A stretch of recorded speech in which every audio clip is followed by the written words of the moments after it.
Chapter 2381, Difference in Foundations. Chapter 2381, Difference in Foundations. In one of the quiet stone forests in the Cold Spring Forest, a 100-man team was hunting the level 100+ monsters residing in a canyon here. In front of this team, the level 100, Great Lord ranked three-headed lizard, which posed a huge problem for the teams of major powers, was not a challenge at all. The team thoroughly suppressed the Great Lord and continuously shaved away at its HP. Everyone put in more effort. The boss is nearly dead. A blue-armored man, who looked to be in his 30s, shouted as he blocked an attack from the three-headed lizard using his two-handed hammer. The three-headed lizard could launch attacks simultaneously with all three of its heads. Aside from the two MTS in the team blocking two of the lizard's heads, the hammer-wielding demonic fighter was holding his own against the third of the lizard's heads without losing any ground. If the experts of the various major powers operating within the Cold Spring Forest were to see this scene, their eyes would most likely fall out of their sockets, because this 100-man team was not a guild's, but one made up of independent players. At this stage of the game, level 100 neutral maps were still extremely dangerous for players. Even the main force of the various major powers would have a difficult time surviving in a level 100 neutral map. If they stumbled upon a level 100 Great Lord, they would try to avoid it as much as possible, since defeating such a monster required quite some time. After all, the longer a battle took to end, the higher the likelihood of the battle attracting nearby monsters. If too many monsters joined the fray, a team wipe was guaranteed. This 100-man team, however, had actually taken the initiative to attack a level 100 Great Lord. Moreover, it was perfectly suppressing the three-headed lizard. The team's strength could practically rival that of the exploration teams of superpowers. After a few more minutes of battle, the three-headed lizard finally lost all its HP and collapsed before the 100-man team, the experience bar of every team member increasing by a sizable chunk. At the same time, a few pieces of sparkling level 100 equipment dropped around the three-headed lizard's corpse. Our leveling speed here really is fast. At this rate, I'll reach level 101 in less than 2 days. The leveling speed isn't the most important point. Look at the attributes of the loot. They're on an entirely different level compared to our level 95 equipment. If we can get a full set of level 100 secret silver equipment, our attributes will surpass even those of players geared in level 95 dark gold set equipment. It's too difficult to obtain level 100 secret silver equipment. Normally, only Grand Lords will drop it. Even until now, we've only come across a few Grand Lords, and some of them are too strong for us to raid. Plus, our operation time is very limited. Collecting a full set of level 100 secret silver equipment is simply too difficult. Zero Wing sure is lucky. It actually managed to transfer Stone Forest City to this place. If our Dark Dragon adventurer team could get a resting spot in a level 100 neutral map as well, let alone secret silver equipment, even level 100 fine gold equipment would be possible. We could start challenging our Tier 3 promotion quests.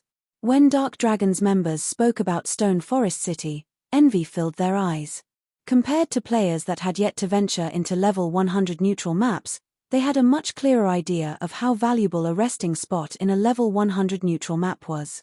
However, as Stone Forest City was not open to the public, they could only stare at the city from outside.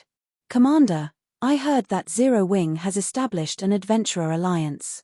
Silver members in the alliance can enter Stone Forest City. Why don't we negotiate with Zero Wing? With our adventurer team's strength, I believe Zero Wing will be happy to recruit us and promote us into a silver-ranked adventurer team right away, a level 100 Dark Cleric said as he looked at the demonic fighter leading the team. Everyone else on the team nodded in agreement with the Dark Cleric's words.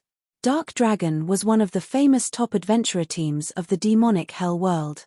Dark Dragon might have only 1,000 members or so, but it was fully capable of toppling the main continent's first-rate guilds. If Dark Dragon decided to join Zero Wing's newly established adventurer alliance, Zero Wing would definitely be more than willing to offer Dark Dragon additional benefits.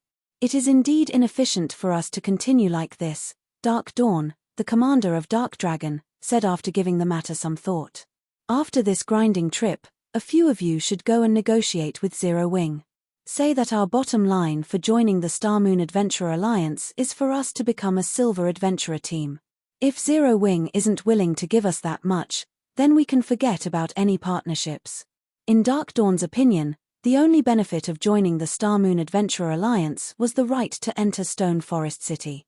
If Dark Dragon's members could not enter Stone Forest City immediately after joining the Star Moon Adventurer Alliance, then there would be no point in seeking membership at all. Meanwhile, as the Dark Dragon Adventurer Team's members were resting, explosions resounded, and dazzling lights appeared a short distance away. "Commander, some players are fighting against each other nearby," a ranger that had been monitoring the surroundings suddenly shouted. "Who are they?" Dark Dawn asked. "There aren't many of them. One side is wearing Zero Wing's emblem, so they should be Zero Wing's team.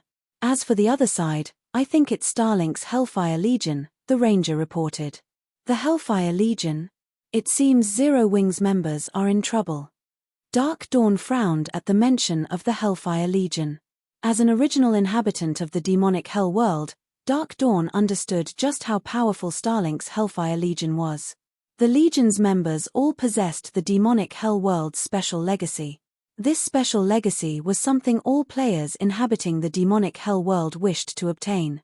Unfortunately, Dark Palace kept a tight grip on the source of this legacy and would release only a small number to the public. The Dark Dragon Adventurer team had paid a steep price and secured merely a dozen or so of these special legacies.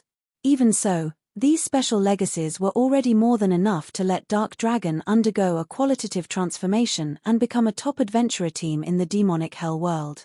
Meanwhile, all 1,000 members of Starlink's newly established Hellfire Legion actually owned this special legacy. One could easily imagine how powerful the Hellfire Legion was. "Commander, should we lend Zero Wing's members a hand?" the Dark Cleric asked. "If we help them now, our negotiations with Zero Wing should go much more smoothly. No rush. Let's head over and suss out the situation first," Dark Dawn replied, shaking his head. After saying so, he hurriedly led his team to the scene of the battle. Meanwhile, on the other side of the Stone Forest, one of Zero Wing's core teams was fending off the Hellfire Legion members' assault while desperately retreating toward Stone Forest City. "Big Sis Wonder, these people are too strong. At this rate, we won't make it back to Stone Forest City.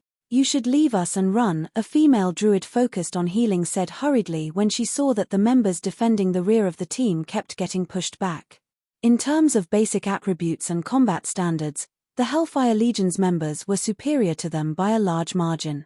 If not for the complex terrain here preventing the scale of the battle from escalating, as well as the few Zero Wing players geared in the Crimson Sunset, their team would have long since suffered annihilation. However, although they were currently holding off the Hellfire Legion, their deaths were still only a matter of time. "Don't even think of getting away so easily. We've already placed a tracker on all of you," Bright Dawn, one of Starlink's vice guild leaders, shouted. He then commanded, "Everyone, make sure none of them leave here alive." As soon as Bright Dawn said so, 4 Void Realm experts from the Hellfire Legion immediately adjusted to prevent Silent Wonder from escaping. Silent Wonder did not have brilliant silver with her, so she could rely on only the strengthened Crimson Sunset to do battle. As a result, her advantage over the Hellfire Legion members in terms of basic attributes was small.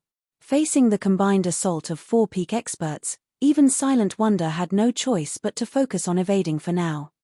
While Silent Wonder was occupied, a few Hellfire Legion members used this opportunity to break through Zero Wing's defensive line and charge at Zero Wing's healers.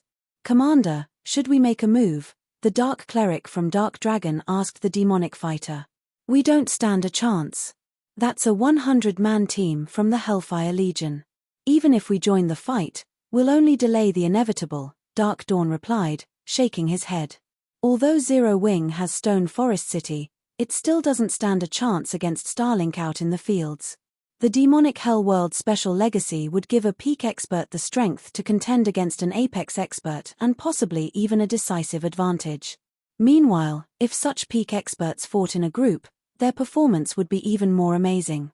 Unless Zero Wing's members gained this special legacy or its equivalent, they would not stand a chance against the Hellfire Legion members at all. Read latest chapters at Wuxia World. EU. As Zero Wing's casualties were increasing, however, A loud hum suddenly came from the sky, immediately attracting everyone's attention. When everyone turned to look at the origin of this noise, what entered their sights was a giant crimson vessel made of steel. Before anyone could react, 24 figures jumped off the steel ship. Meanwhile, along with the appearance of these 24 members, Starlink's and Dark Dragon's members all fell into a stunned silence. Tier 3 players. Chapter 2382, Overwhelming Strength. Chapter 2382, Overwhelming Strength. Why does Zero Wing have so many Tier 3 players? The distant spectating members of Dark Dragon felt their minds screeching to a halt when they saw the newcomers. Cola and the others were not wearing black cloaks, boldly flaunting their Tier 3 life aura. When they jumped off the Crimson Dragon flying ship, it was as if 24 primordial beasts had just dropped from the sky. Tier 3 was the goal that all experts dreamed of reaching at this point. Even the old monsters of super guilds had most likely just started challenging their Tier 3 promotion quests. Now, however, Zero Wing revealed that, aside from Black Flame, it had 24 other Tier 3 players. At this moment, let alone Dark Dragon's members, even Silent Wonder and the other beleaguered Zero Wing members were stunned by this situation, utterly speechless as they stared at Cola and his companions. Silent Wonder, in particular, was filled with an indescribable sense of shock. Originally, she thought that she had already seen through Zero Wing's foundations. She had never imagined that what she saw was merely the tip of the iceberg. With these additional 24 Tier 3 players, Zero Wing could definitely reign supreme over the entire Cold Spring Forest. Meanwhile, gloom descended upon Starlink's members at this sudden development. The imposing aura they exuded before was now nowhere to be found. They also tried to remain as silent as possible, lest they catch the attention of the newcomers. "You punks from Starlink. Weren't you guys having fun chasing our people? Why are you stopping now?"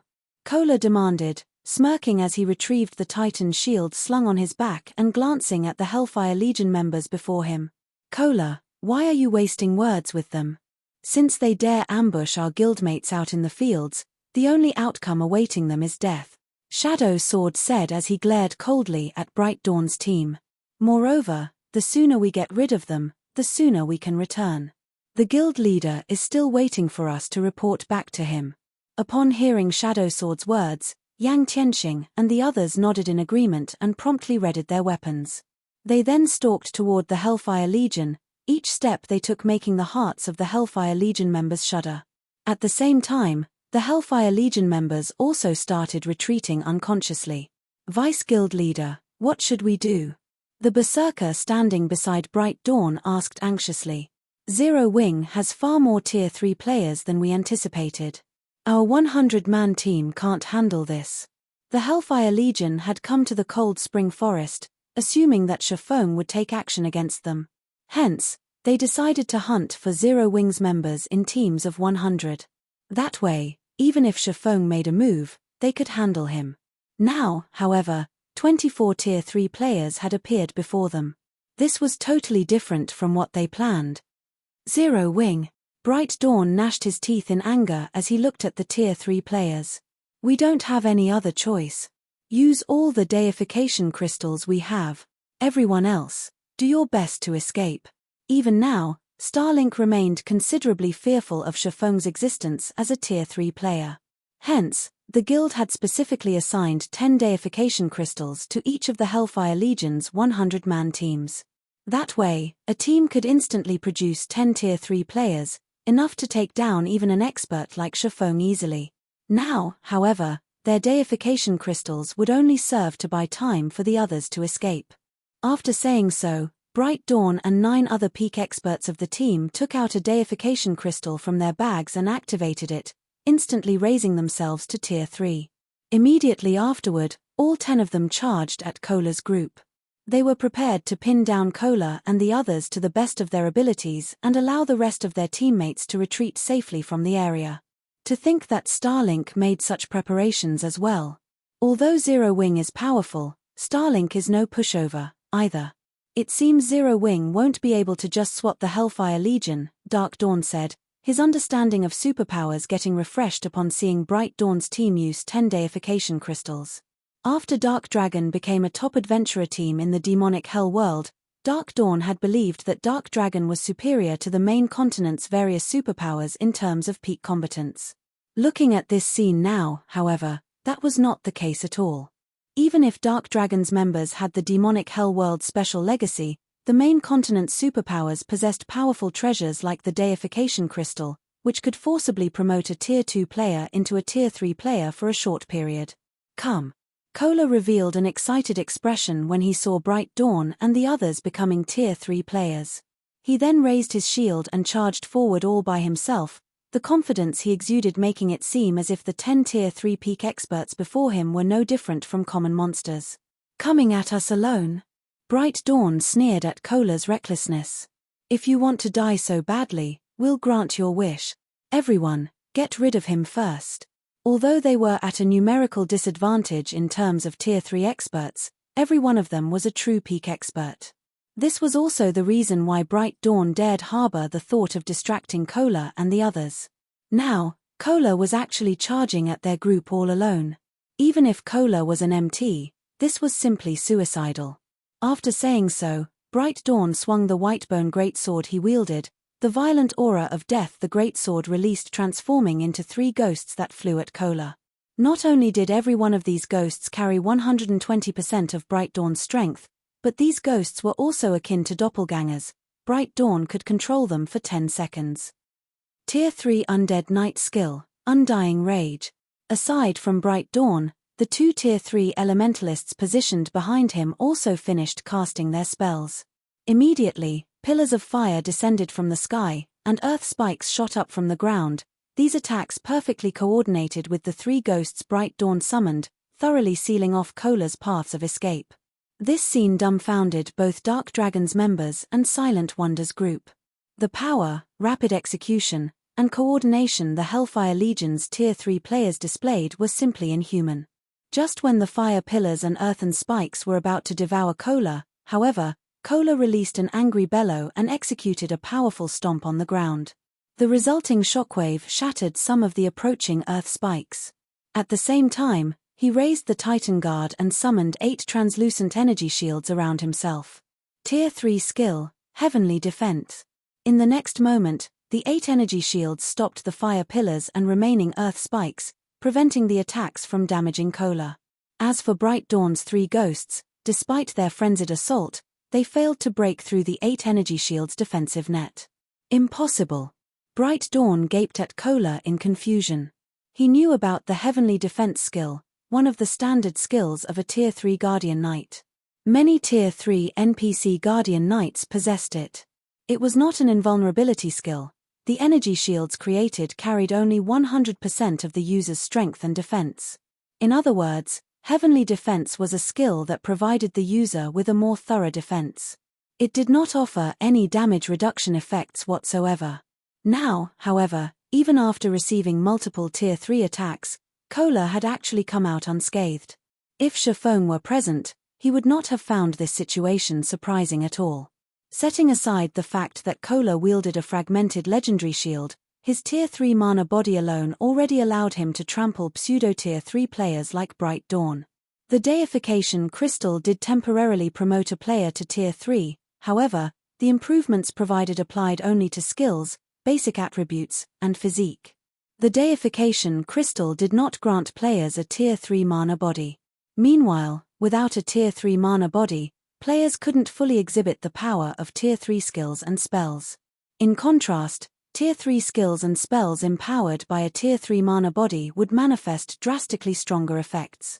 Before Bright Dawn and the other Hellfire Legion peak experts could react to the situation, Cola had already arrived before Bright Dawn and executed Shield Bash. Sensing the incoming attack, Bright Dawn instinctively raised his Whitebone sword to block the attack. Read latest chapters at Wuxia World. EU Boom. Upon collision, Bright Dawn felt as if a truck had just rammed him. His entire person went flying backward, his HP falling by over 40,000. The two sides were on entirely different strength levels. At this time, Zero Wing's other Tier 3 players had also made a move. Similar to Bright Dawn, the Hellfire Legion's other Tier 3 players were overwhelmed in both raw power and agility. Unable to put up any resistance whatsoever against Zero Wings members, they rapidly lost HP. As for the Hellfire Legion's fleeing Tier 2 players, they were like fragile glass before Yang Tianxing, Yi Luofei, and Zhao Yueru. Every attack the trio from Zero Wing executed would reap at least one life. Rather than fighting experts, the trio felt as if they were slaughtering chicken. The difference in strength drove the Hellfire Legion members to despair. In less than 30 seconds, Zero Wings members had not only disfigured the surrounding terrain completely but also reduced all 100 Hellfire Legion members into corpses that gradually transformed into particles of light. Chapter 2383, Shocking the Continent. Chapter 2383, Shocking the Continent. Upon seeing the Hellfire Legion members dissipating corpses, the spectating members of the Dark Dragon Adventurer team fell into a daze. So, these are Tier 3 players? Dark Dawn's heart quaked after seeing Kola and the other Tier 3 experts' performance. It was no exaggeration to say that fights between Tier 2 players and Tier 3 players were on entirely different levels. Although Dark Dawn had understood that Tier 2 players couldn't win against Tier 3 players, he had never dreamed that the gap was this massive. Although every member of the Hellfire Legion possessed the demonic Hellworld special legacy, none of the Hellfire Legion's Tier 2 players had lasted more than one hit against Zero Wings Tier 3 players. The strength of Tier 3 classes completely exceeded Dark Dawn's expectations.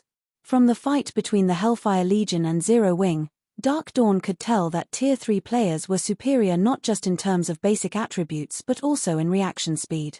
A Tier 2 peak expert himself, Dark Dawn could tell that his reaction speed was slower than Kola's and the others by a heartbeat.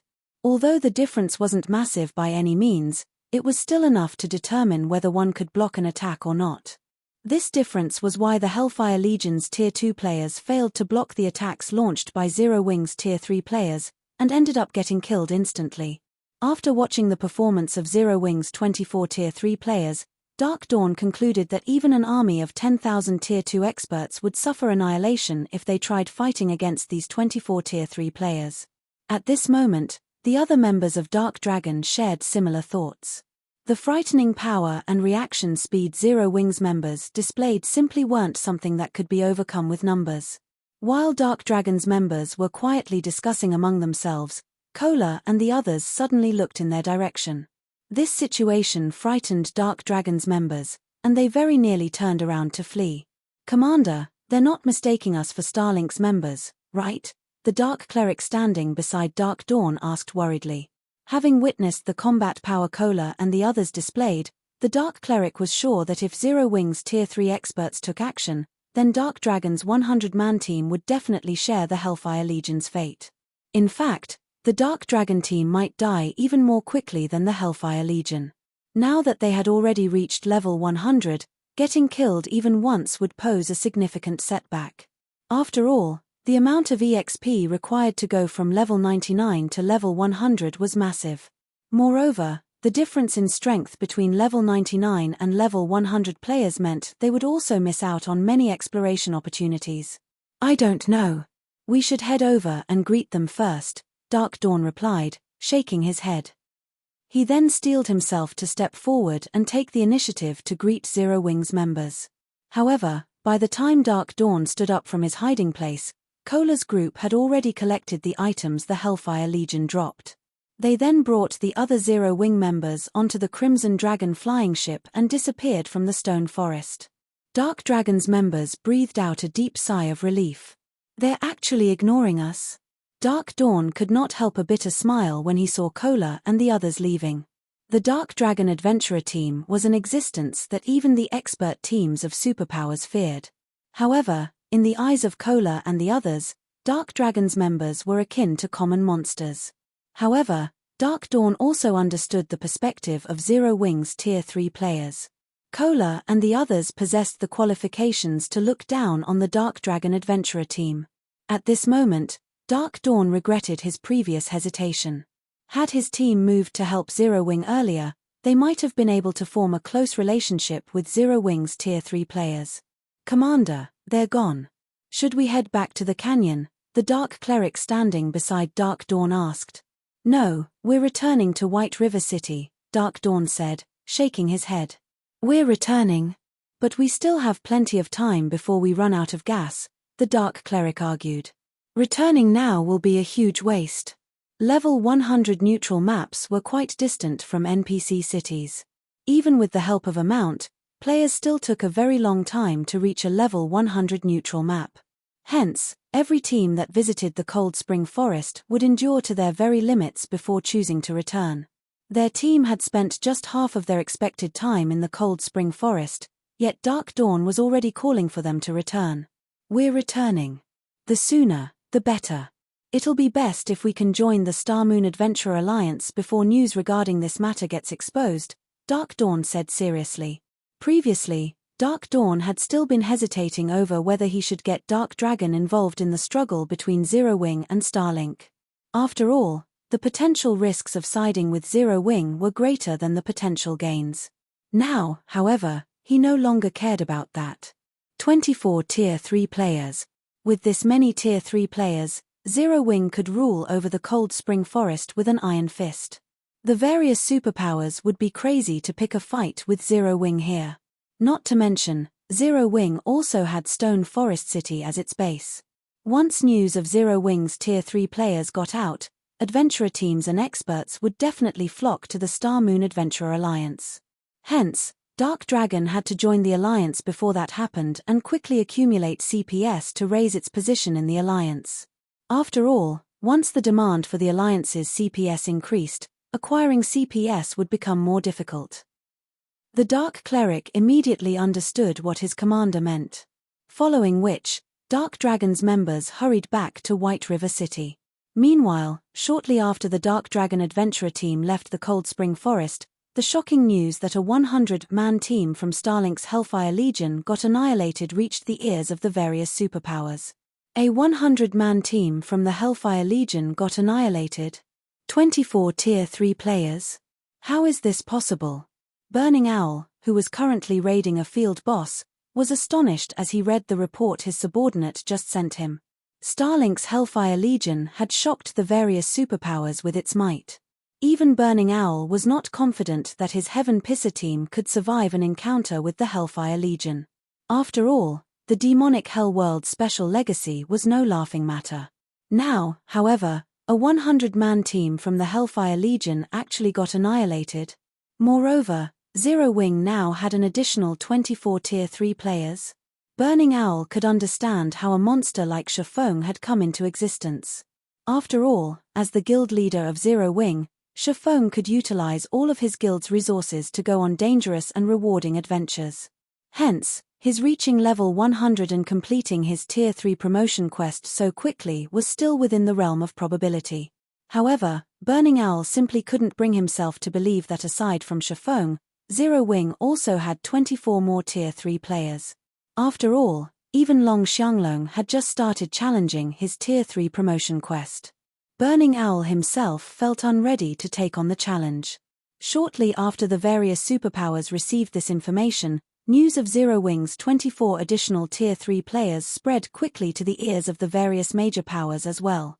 Over 20 Tier 3 players? How did Zero Wing accomplish such a feat? Amazing. Too amazing. Zero Wing is actually patrolling the Cold Spring Forest using its flying ship, combined with those 24 Tier 3 players. Nobody will dare target Zero Wing in the Cold Spring Forest now. Aside from the various major powers members, quite a few independent experts also heard about Zero Wing's recent achievements and were stupefied by this situation. As for the top adventurer teams that were originally planning to attack Zero Wing's members, they gave up on the idea, especially after seeing the mobility of the Crimson Dragon flying ship. After this incident, the number of players seeking to join Zero Wing and the Star Moon Adventurer Alliance skyrocketed. Guild leader. The commanders of many top and well-known adventurer teams have just contacted us. They're hoping that we can increase the variety of rare resources we're accepting so that they can earn more points and get promoted to the silver rank a little sooner. Some superpowers also want to form a partnership with us in exchange for letting their members enter Stone Forest City, Liang Jing announced excitedly after contacting Shifeng. Read latest chapters at Wuxia World. EU. It seems the actions of Cola's group yielded quite a result, Shifeng said, chuckling. How are things coming along with Stone Forest City's private houses? Shifeng had to admit that the deterrent effect of having over 20 Tier 3 players was much greater than just having one Tier 3 player. Now, even the various superpowers that had adopted a wait-and-see approach could no longer sit still. It's done. I've already refunded everyone who asked for one. Currently, we have over 12,000 empty private houses available in Stone Forest City, Liang Jing reported. Good. Make an announcement stating that Stone Forest City will not be opened fully to the public. Candlelight will also be holding an auction for the leasing of Stone Forest City's private houses, and anyone who rents a private house in the city will be able to live in it immediately, Shifeng said, smiling. Shifeng had set aside the matter of leasing Stone Forest City's private houses, as the time hadn't been right. However, now that Kola and the others had completed their Tier 3 promotion quest and Zero Wing already had its own night division, including Stone Forest City's current popularity, it was the perfect time to lease Stone Forest City's private houses. Chapter 2384, Accumulating Advantages. Chapter 2384, Accumulating Advantages. After receiving Shifeng's instructions, Liang Jing posted an announcement on the forums, stating that Zero Wing would be leasing Stone Forest City's private houses. The moment she published the post on Star Moon Kingdom's official forums, the kingdom erupted in an uproar. Everyone had already learned a little about Stone Forest City through the information Zero Wing's members had leaked. They all came to the conclusion that the city was a haven for leveling resources. Unfortunately, players had been forced to gaze at the city from afar, since it had only been open to Zero Wing's members and the Star Moon Adventurer Alliance's silver members. However, now that Zero Wing had announced a way for non-members to gain access to the city, how could anyone ignore it? When they saw the private houses' leasing conditions, however, both the various major powers and the kingdom's independent players gasped. Stone Forest City's private houses were available for rent, but the Zero Wing was only leasing the houses on a weekly basis, not monthly, and the starting bid for the weekly rent was 30,000 credits. The price could easily rival the private house's monthly rent in the bottomless abyss. Zero Wing is too vicious. Although it's somewhat opening Stone Forest City to the public, only players who rent its private houses will be allowed in the city, But this is an opportunity for independent players like us. If we can win a private house in the upcoming auction, we'll have a much easier time leveling up and completing our Tier 3 promotion quests. Isn't the rent a little too expensive, though? Zero Wing's charging 30,000 credits per week. How can ordinary players possibly afford that rent? Everyone immersed themselves in heated discussions over Zero Wing's latest announcement, and many players considered the private house's starting bid too demanding. None of the independent players that were interested in Stone Forest City's private houses could bring themselves to accept this price. In contrast, a large number of adventurer teams and guilds began to apply to join the Candlelight trading firm's leasing auction as the news spread. Candlelight's shops in White River City grew overcrowded as these adventurer teams and guilds representatives arrived. Are these people mad? We're talking about 30,000 credits per week. How much of an advantage could they possibly gain in 7 days? A level 40 female player new to God's Domain was confused when she saw the frenzied crowd in the shop. She wondered if all of God's Domain's players had gone crazy. You've only recently joined the game, so you might not realize how valuable Stone Forest City's private houses are. A player's leveling speed in a level 100 neutral map is at least 3 times that of grinding in a level 90+ map. Moreover, level 100 equipment and resources drop in level 100 neutral maps. The various superpowers teams invest dozens of hours each day traveling to and from these maps just to grind, but if they had a private house in the area, they could teleport directly to the map, a level 94 Cursemancer informed the female player. Enviously, he continued, moreover, I've heard that you can accumulate the double EXP buff and slightly accelerate your recovery speed while resting inside Stone Forest City's private houses. All of these benefits can boost your leveling speed. If he had had enough money, he would have applied to join the auction as well. He wouldn't have wasted his time slowly earning CPS in the Star Moon Adventurer Alliance, trying to become a silver member. Meanwhile, inside one of White River City's restaurants, Elder, Zero Wing has over 20 Tier 3 players now. Even Starlink will be helpless against the guild in the Cold Spring Forest now, a handsome man in pitch-black armor reported to Evil Chelene. Anxiously, he asked, what should we do about the vice-guild leader's command? Zero Wing's foundations had surprised them. With Tier 3 players' survivability in level 100 neutral maps, not even 10 Hellfire Legions could affect Zero Wing's development, much less the current 1,000-man Hellfire Legion. We've underestimated the guild. Zero Wing is certainly impressive to nurture so many Tier 3 players so soon. For now, we should settle for renting private houses in Stone Forest City, Evil Chelene said, frowning as he read the latest report. Demon Palace only had around 24 members that were preparing for their Tier 3 promotion quest, yet Zero Wing already had that many Tier 3 players. Even if we win some, I'm afraid that it won't be enough, the handsome youth worried. Demon Palace ruled over the demonic hell world and had a massive number of experts under its command. Even if they rented all of Stone Forest City's private houses, they wouldn't satisfy the guild's demand. We're not in a hurry. Very few guild members are capable of challenging their Tier 3 promotion quests right now. A few hundred private houses should be enough, Evil Chelene said, chuckling. However, this decision will haunt Zero Wing. Since the guild has opted out of opening Stone Forest City to the public, it won't last long once the various Superpowers members complete their Tier 3 promotion quests. I can't wait to see whether or not Zero Wing can hold on to Stone Forest City. Evil Chelene only expected Zero Wing to rule over the Cold Spring Forest for a short time. How many experts could the guild possibly have that could reach Tier 3 so soon compared to the various Superpowers? It would only be a matter of time before Zero Wing was left behind. While the various powers discussed Zero Wing, Shifeng teleported to one of the 10 Saints Empire's border towns with Kola and his team. They then boarded the Crimson Dragon flying ship and flew to the Demonic Wolf Mountains, another level 100 neutral map. The Demon Wolf mountain range was a forbidden land south of the 10 Saints Empire, and there were rumors that a ferocious beast, the Dark Battle Wolf, lived there. Even the 10 Saints Empire, one of God's domain's 4 great empires, was afraid of provoking the beast. The Dark Battle Wolf had the strength to rival a Tier 5 Dragon King, a being that could even contend with Tier 6 gods. Moreover, a destructive aura enveloped the entire mountain range. Tier 2 players wouldn't survive more than 3 hours in the area. It was also home to the Dark Wolf race, which had inherited the Dark Battle Wolf's bloodline. They were no weaker than bloodline creatures of the same level and tier. During Shifeng's previous life, not even the various superpowers had dared to venture into the Demon Wolf mountain range casually. Why are we here, guild leader? This environment even feels ominous for Tier 3 players. We're not here to grind, are we? Kola asked nervously as he watched the numerous wolf packs roam the forest below the flying ship.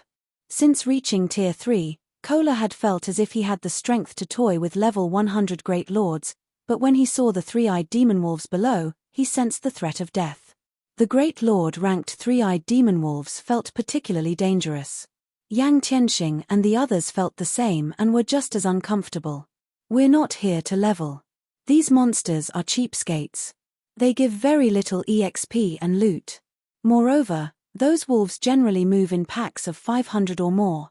Even a 100-man, Tier 3 expert team would be dog food here, not to mention our team, Shifeng said, shaking his head. Then, why are we here? Yang Tianxing repeated the question. Read latest chapters at Wuxia World. EU. Now that Zero Wing had so many Tier 3 experts, they could raid level 100 team dungeons, yet Shifeng had brought them to this godforsaken place. We're going to open a portal to the Western continent, Shifeng answered, chuckling. If the various superpowers had so many Tier 3 experts under their command right now, they'd definitely start raiding level 100 team dungeons or powerful field bosses.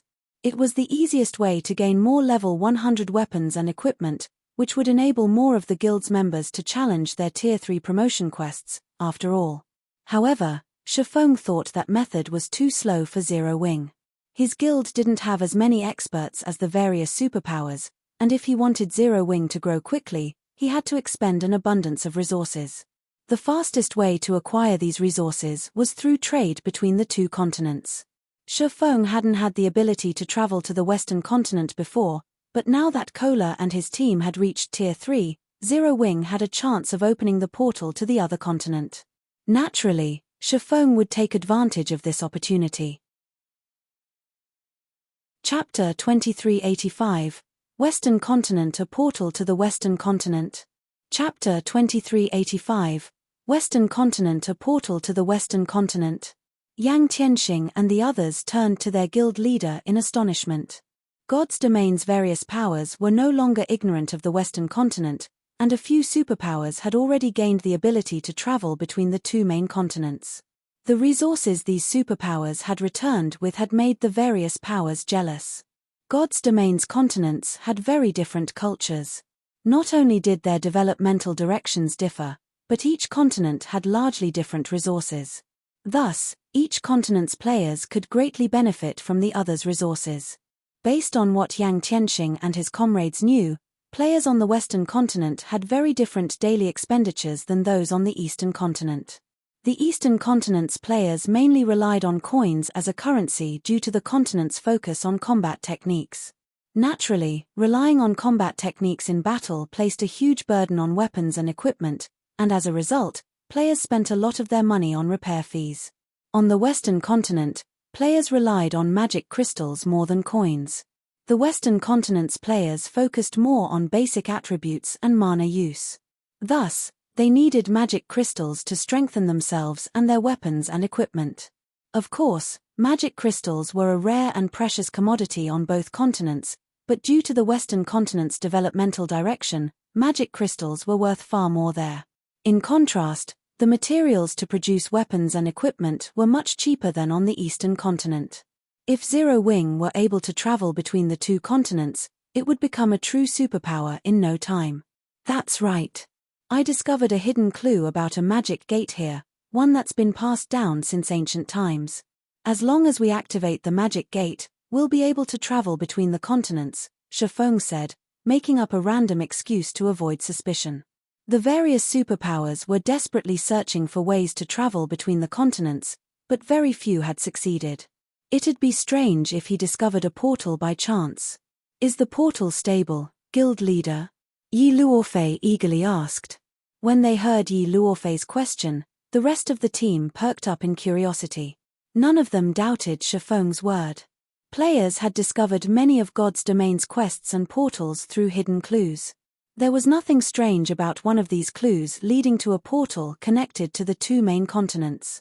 Rather, everyone was more curious about whether or not the portal was safe. If it were a single-use portal, it wouldn't be of much help to Zero Wing. At most, they could make a quick buck by reselling the Western Continent's resources once. However, if the portal were stable, they could continue to make money until travel between the continents became the norm. The difference between the two would be massive. Based on the clue I found, it should be, Shifeng said. Unfortunately, we'll only know how large the portal is once we activate it. The portal they were looking for was stable, or he wouldn't have bothered to travel all the way out here, but since he had never seen or used the portal personally, he didn't know its exact details. On the Eastern Continent, the Ten Saints Empire had the most portals that led to the Western Continent. Based on what Shifeng knew, there were nearly 10 stable portals in the Empire, and among them, the largest and most stable was under multiple superpowers' control. That was also the portal most players relied on to travel between the continents. After considering Zero Wing's situation, Shifeng had decided that the Demon Wolf Mountain Range's portal was the best suited for his guild. This portal was incredibly stable. During Shifeng's previous life, a dark power had secretly controlled it. The public had only learned about its existence after travel between the continents had become more commonplace, and the various superpowers had grown to envy the dark power that had controlled this portal. Shifeng's answer excited his team. The guild really wouldn't have to worry about its development if they could secure this portal. While Shifeng and his players conversed, the Crimson Dragon flying ship reached a frozen lake within the Demon Wolf Mountain Range's inner region. A layer of snow covered the frozen lake, which was so large it could easily contain several cities. If the system map hadn't labeled this area as a lake, players would have likely mistaken it for a snowy plain. However, before the Crimson Dragon flying ship began to descend, the team was overwhelmed by an eerie feeling. They looked down at the lake, noticing a large number of frozen humans and beasts. The human sculptures all wore the same armor and clothing, and the weakest among them was Tier 3. If the Ten Saints Empire's players saw these humans' armor, they would have been shocked. The armor and clothing those statues wore were that of the Sacred Brilliance Division, one of the Ten Saints Empire's 7 Mythic Knight divisions. The 7 Mythic Knight divisions had been the Ten Saints Empire's prided source of apex combat power since ancient times. It was rumored that just one of these knight divisions could destroy an entire kingdom. However, these several thousand knights stood, frozen, on the lake below.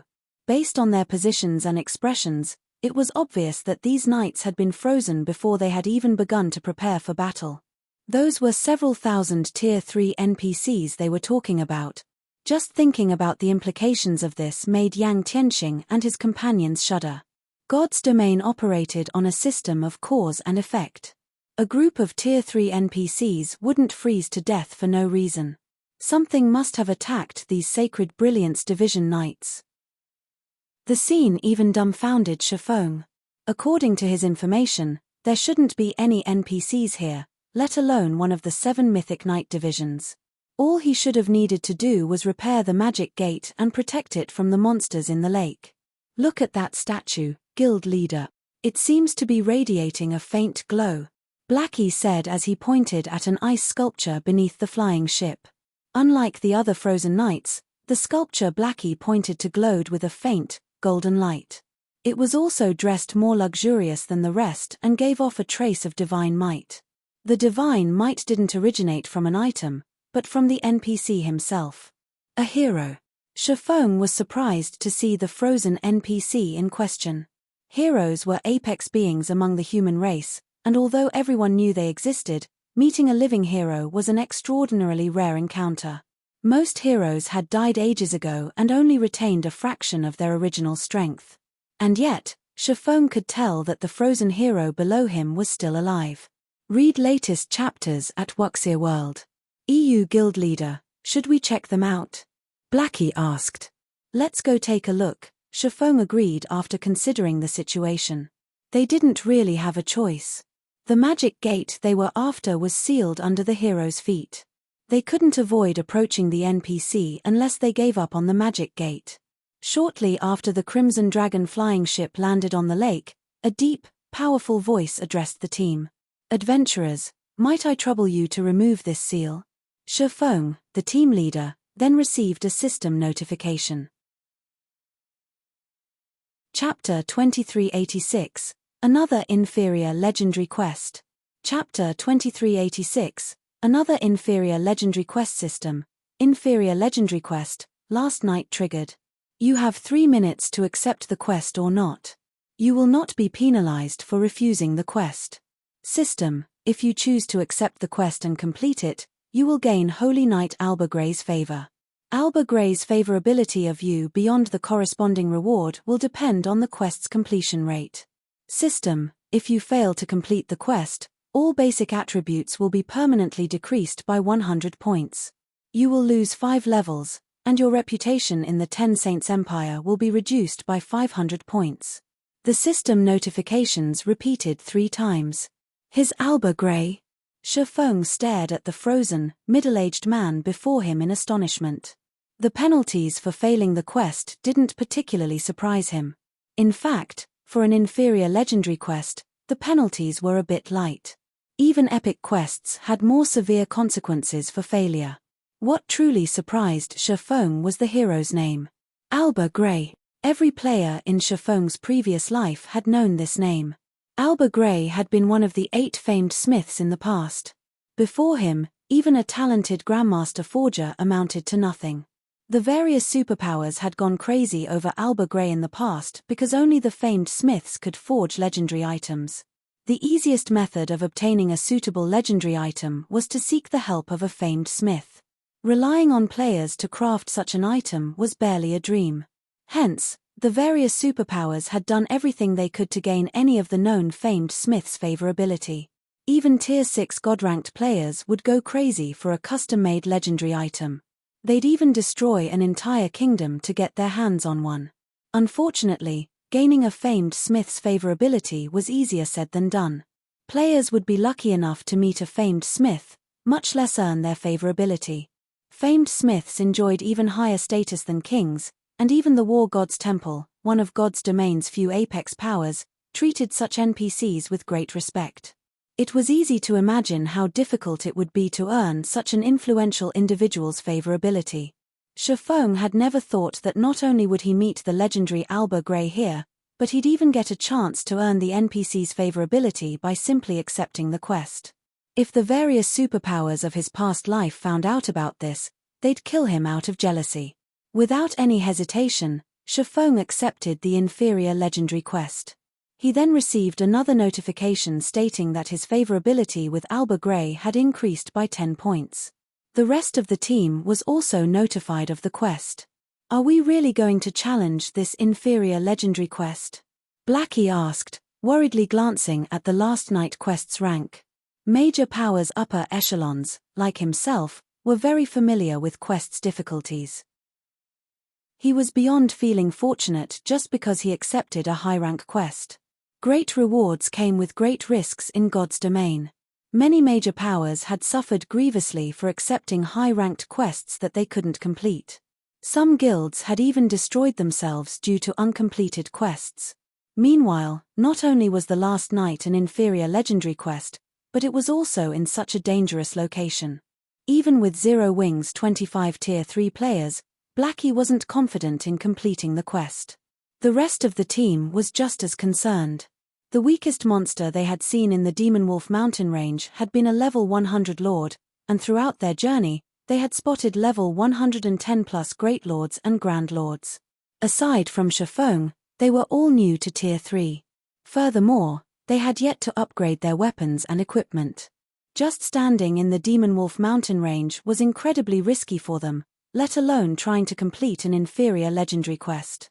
The quest rewards are incredible. Not accepting it would be a waste, Shifeng said, chuckling. He didn't bother to explain his decision, however.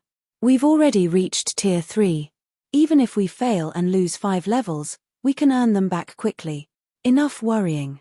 Let's get going. The 10 favorability points they had just gained were far more valuable than the basic attributes and levels they risked losing.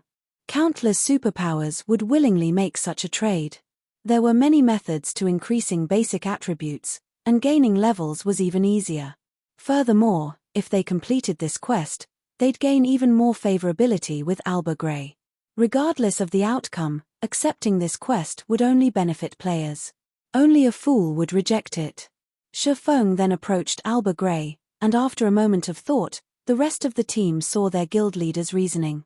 Now that they had reached Tier 3, their leveling speed was far faster than Tier 2 players. Even if they lost 5 levels, they could recover and maintain their advantage over others relatively easily. Lord Hero, may I know what we need to do to remove your seal?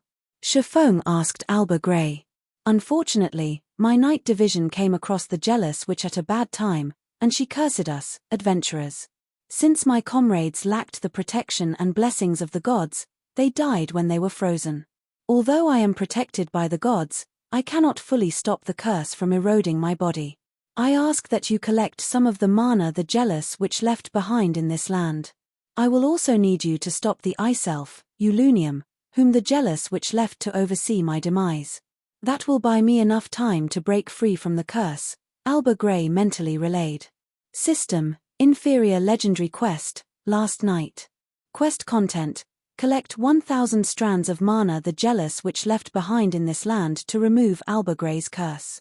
Before removing Alba Grey's curse, you must do all you can to stop the Ice Elf, Ulunium. You have 10 days to complete the quest. The less time you spend completing the quest, the higher the quest's completion rate will be. Shifeng's teammate gasped when they saw the quest's contents. Crap. This quest is fraudulent. Blackie's face twitched as he read the quest details. Collect 1,000 strands of mana in 10 days? How are we supposed to do that? They were all familiar with the concept of collecting mana for a quest. Normally, players could complete the task by killing Great Lord rank or higher monsters in a specified location. Although killing level 100 Great Lords might be easy with their strength, collecting 1000 mana strands within 10 days was a joke. Level 100 Great Lords had incredibly high HP. Even their team would need at least 15 minutes to kill one. Although God's Domain's days consisted of 48 hours, they'd have to grind non-stop for 5 days to complete this quest. To make matters worse, Great Lords only had a chance of dropping the required mana. To put it simply, this quest was the system's way of toying with them. It's no wonder why only a few superpowers had earned enough of the famed Smith's favorability to commission an item. Shifeng couldn't help his bitter smile after listening to Alba Gray's request. Not even a 100-man, Tier 3 team could complete this quest, especially since players had just recently reached level 100. Guild leader, we should call in all of the guild's experts, Yang Tianxing suggested. That's not a viable option, I'm afraid, Shifeng said, shaking his head. More help would increase their chances of success, but the Ten Saints Empire was quite far from Star Moon Kingdom. The teleportation fees alone would be a huge burden on the guild, and players would need a long time to travel from the Ten Saints Empire to the Demon Wolf mountain range. Most importantly, ordinary Tier 2 experts would have no hope of surviving in this forbidden land. But at this rate, we won't be able to complete the quest, Yang Tianxing insisted. He had considered the same issues with his suggestion, but their team of 25 simply couldn't slay enough Great Lords within the time limit. Read latest chapters at Wuxia World. We're not completely out of options, Shifeng said after giving the matter some thought. Blackie, contact Melancholic and tell her to gather all of the secret silver guards I asked her to find in White River City's candlelight trading firm. I'll head over right away. While I'm gone, I want the rest of you to collect as many mana strands as possible. He had already instructed Melancholic Smile to locate high-growth potential secret silver guards for him. He had even shared all of the clues he knew of with her. He had intended to use soul strengthening to upgrade these secret silver guards to fine gold rank and use them to boost Zero Wing's combat power. While secret silver guards could fend off peak experts, they'd be no match for apex experts. The same couldn't be said of fine gold guards, however, especially a full team of them. If they worked together, fine gold guards could slay domain realm experts as easily as playing with children. Secret silver guards. Shifeng's order confused Blackie. He didn't understand why Shifeng would want a bunch of secret silver guards, but he did as he was told. Shifeng then boarded the Crimson Dragon flying ship and left the Demon Wolf mountain range, which prevented any form of teleportation, in a hurry. Once he was free of the Forbidden Land, he used a return scroll and teleported to White River City's candlelight trading firm. Chapter 2387, Strengthening the Ancient Gods Literature Fragment White River City, Candlelight Trading Firm. Chapter 2387, Strengthening the Ancient Gods Literature Fragment White River City, Candlelight Trading Firm. Compared to the surrounding player-owned shops and NPC shops, the Candlelight Trading Firm's 21-story shop loomed a giant overseeing the city's business district. Almost every new visitor to White River City gasped when they saw it. The players that focused on their subclasses gave the magnificent building particularly longing looks. These players' reactions weren't simply because White River City's Candlelight Trading Firm was a 4-star shop, but also due to Zero Wing's latest announcement. All Zero Wing and Candlelight Trading Firm members could purchase a private house in Stone Forest City with their GCPs. Even the various superpowers hungered after Stone Forest City's private houses, and because of this announcement, the various major powers players envied Zero Wing and Candlelight's members. Even a fool would recognize the immeasurable future ahead for Stone Forest City. Although a level 100 neutral map was very dangerous, there was no doubt that it was an excellent leveling spot for current players. Furthermore, nowhere within God's Domain's many kingdoms and empires could match the city's scenery. With one of the city's private houses, one would have bragging rights for life. Unfortunately, securing a permanent private house in Stone Forest City was easier said than done. Zero Wing had no intentions of selling its private houses to outsiders, only lease them. Once the lease ended, players would have to bid for the house in another auction. And yet, as a member of Zero Wing or Candlelight, one could own their own house in the city. Why wouldn't outsiders be jealous? As Shifeng made his way toward the candlelight trading firm, his guild emblem, that of Zero Wing's core members, attracted many envious looks, even though he hid his appearance and identity with a black cloak. He's actually a Zero Wing core member? It'd be great if I could get to know him, a level 96 female elementalist said, her eyes glowing brightly as she watched Shifeng pass by. Nowadays, Zero Wing shone like the midday sun in Starmoon Kingdom and its several neighboring kingdoms. Even other kingdoms' major powers had to show respect for the guild.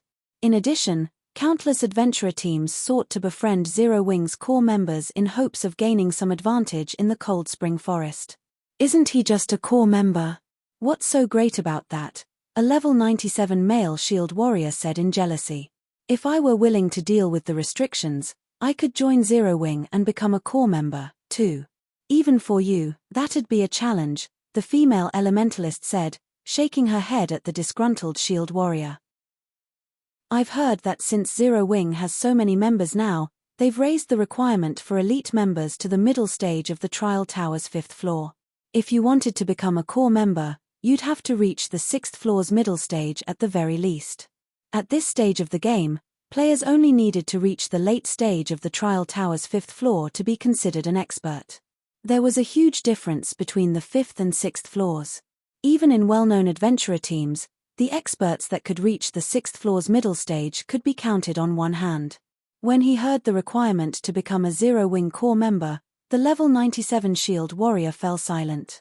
He belonged to a well-known adventurer team from the Black Dragon Empire, and very few of his teammates could reach that stage. He had only recently reached the 5th floor's late stage. He was nowhere strong enough to become a core member in Zero Wing. We've already raised the core member requirements that high? Shifeng was similarly surprised when he overheard the conversation. To ensure that the guild's core members had enough resources to develop, Zero Wing had limited the number of players that could become core members. The guild only had limited resources, especially the rarer resources, after all.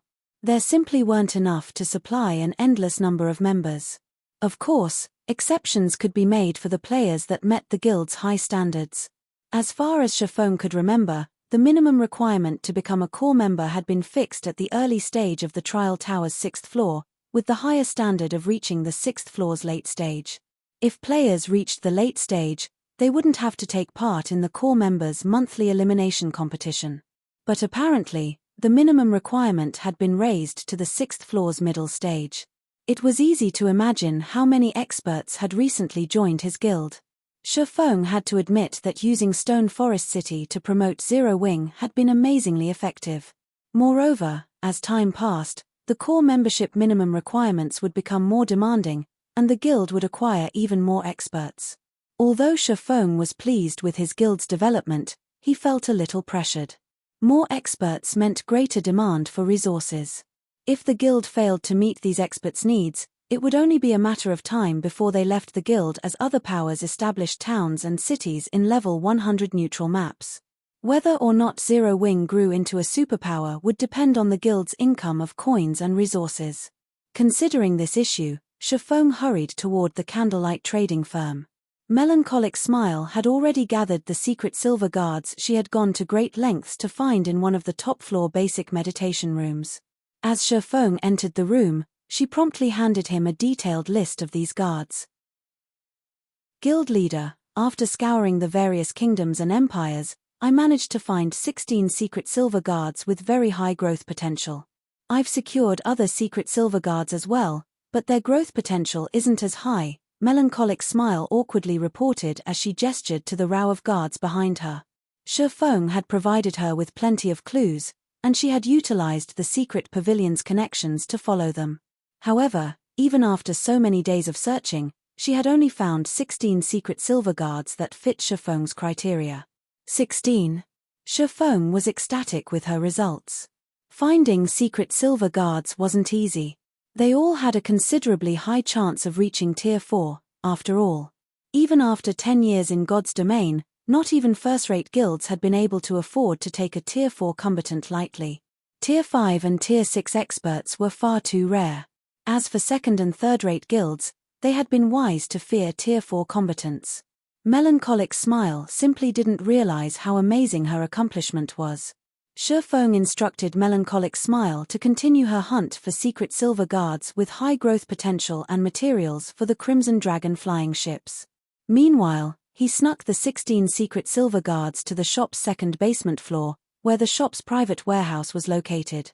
Only the shop's owner had access to this area. At epic rank, the Ancient Gods literature fragment could only strengthen 1 soul per day, but he only had 10 days to complete his inferior legendary quest. At most, he had time to strengthen 9 secret silver guards. He'd never complete his quest with so few fine gold guards. Hence, Shifeng intended to use the Holy Grail to upgrade the Ancient Gods literature fragment. Since the Ancient Gods literature fragment was bound to his soul, which prevented him from trading it or storing it in a warehouse, he had been afraid of upgrading it. It could also drop if he died. If he lost the literature fragment after upgrading it, he would mourn the loss. However, now that he had risen to Tier 3, he was strong enough to protect himself. Now, the chances of someone killing him were extremely low. The Ancient Gods literature fragment's abilities were frightening, and if he could evolve it, it had become an unimaginable benefit to Zero Wing. After carefully retrieving the Holy Grail from its shelf, Shifeng used it to scan the Ancient Gods literature fragment.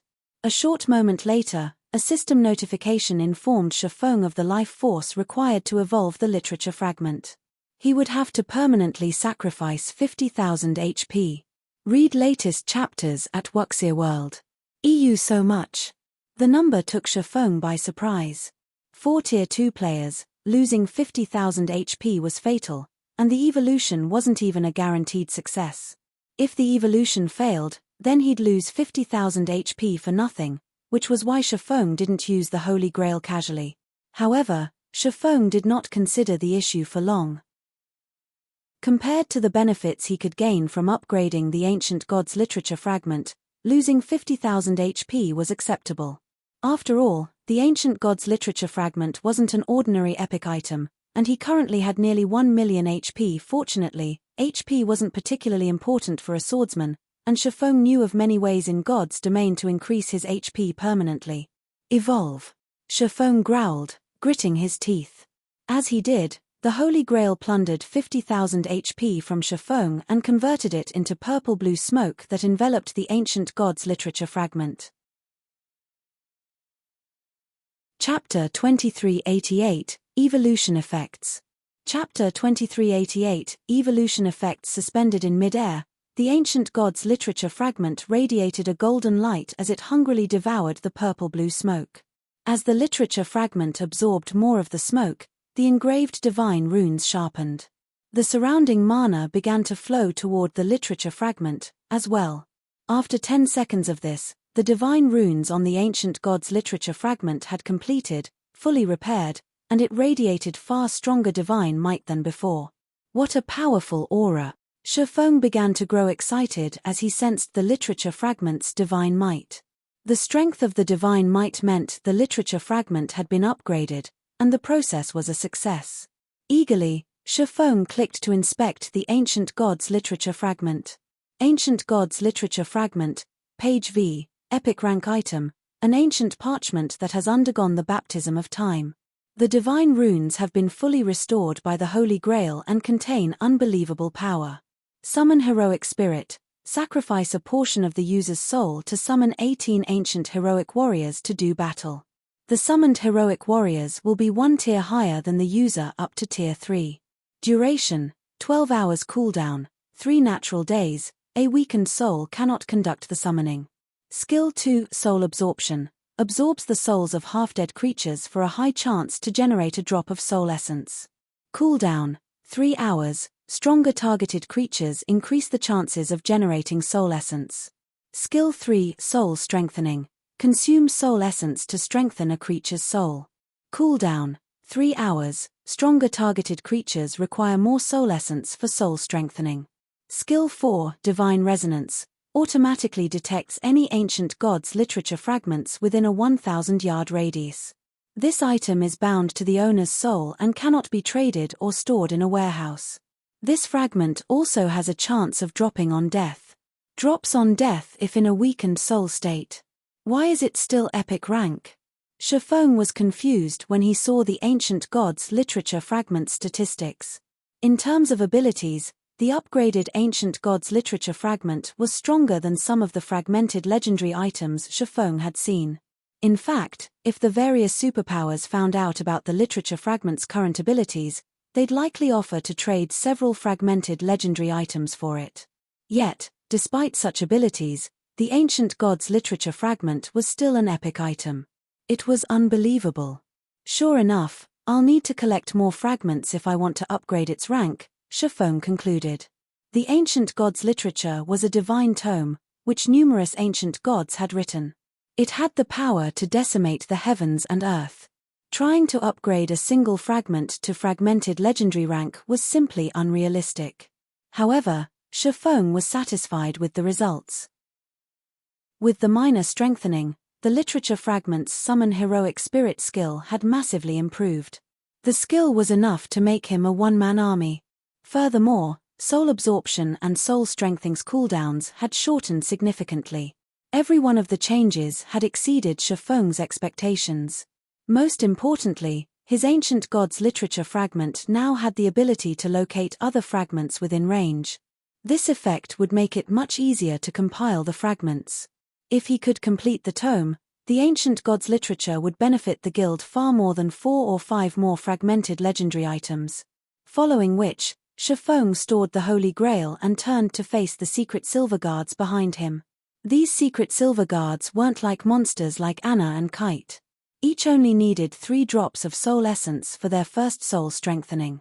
Fortunately, Shifeng had collected over 100 drops, so he could strengthen all 16 secret silver guards at least once.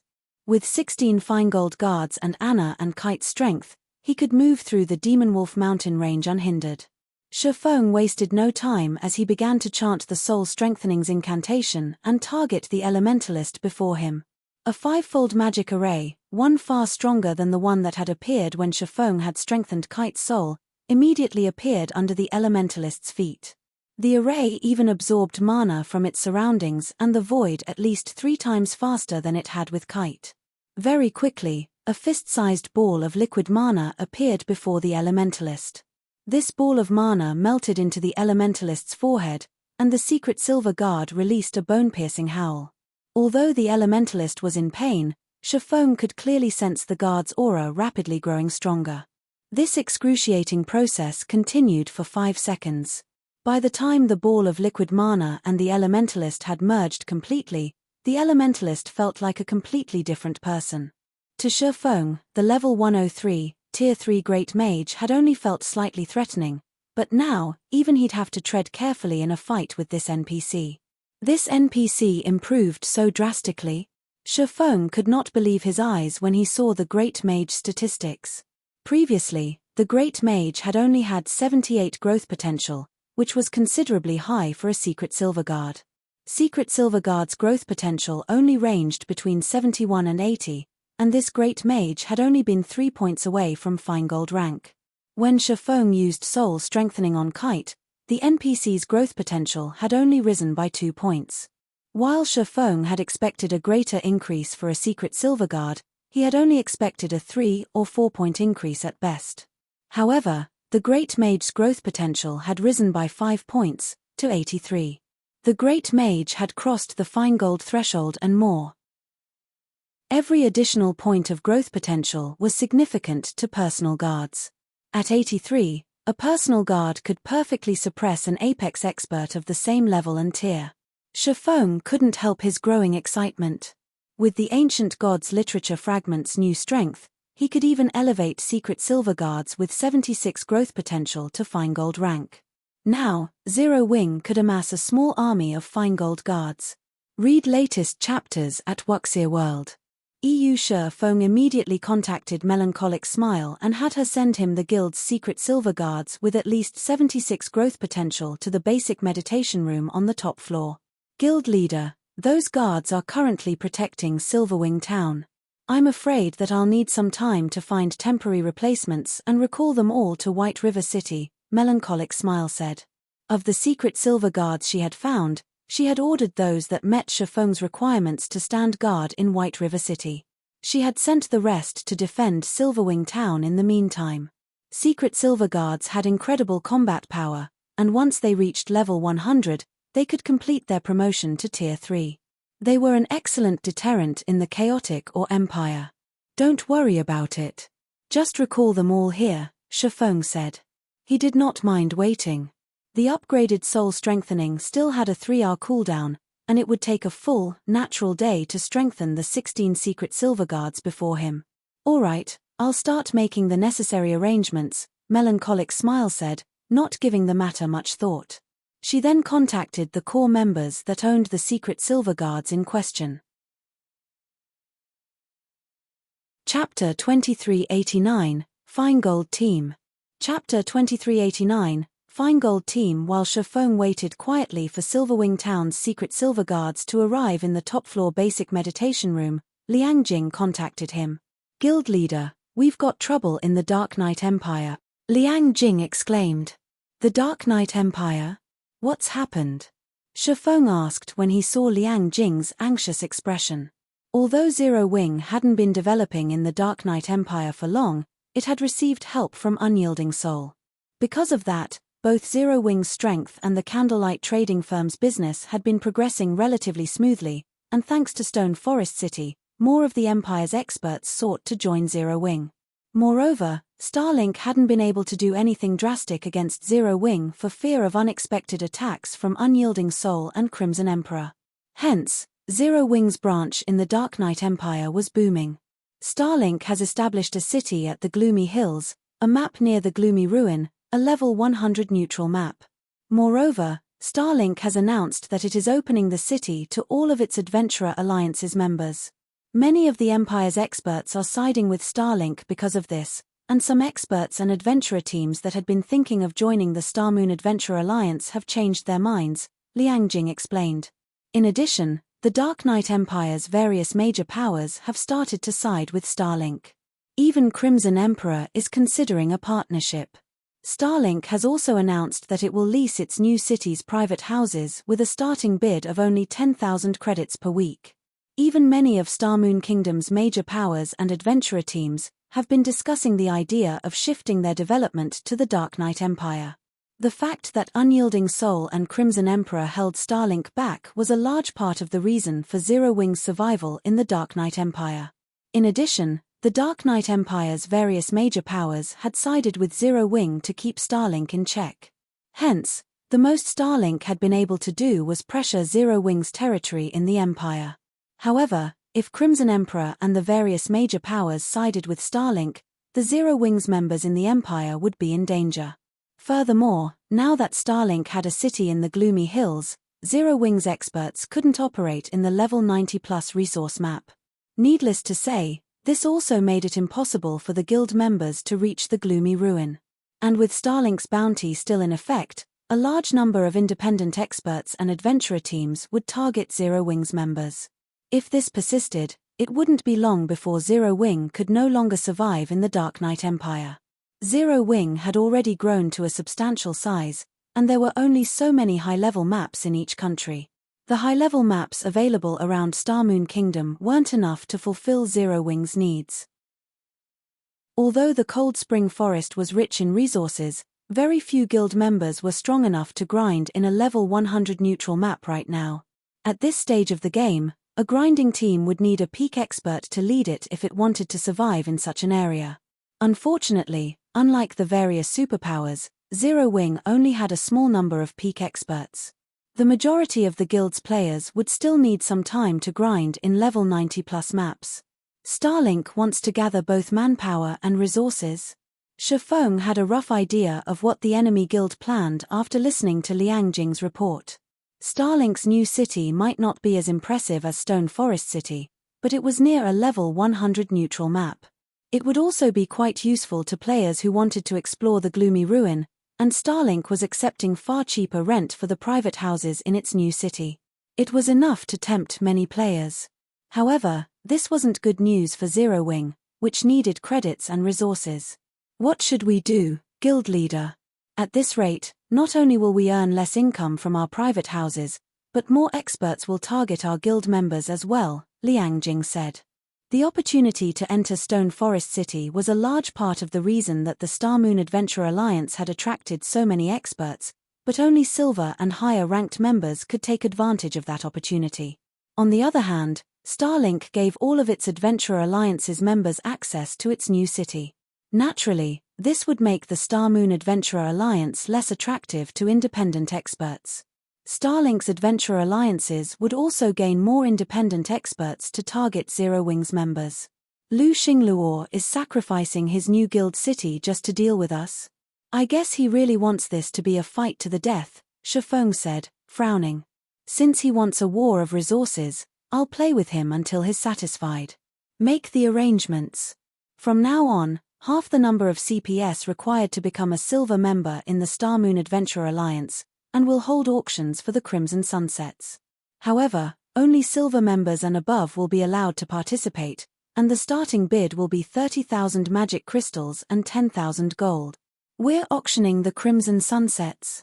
Liang Jing could not help but gasp. But guild leader, those are a part of our guild's foundation. Our guild members also need those to survive in level 100 neutral maps.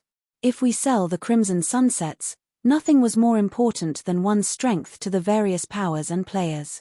If the Star Moon Adventure Alliance auctioned off the Crimson Sunsets to its members, there was no doubt that experts and adventurer teams would swarm to join the alliance. However, the Crimson Sunsets were an advantage Zero Wings members needed over other players.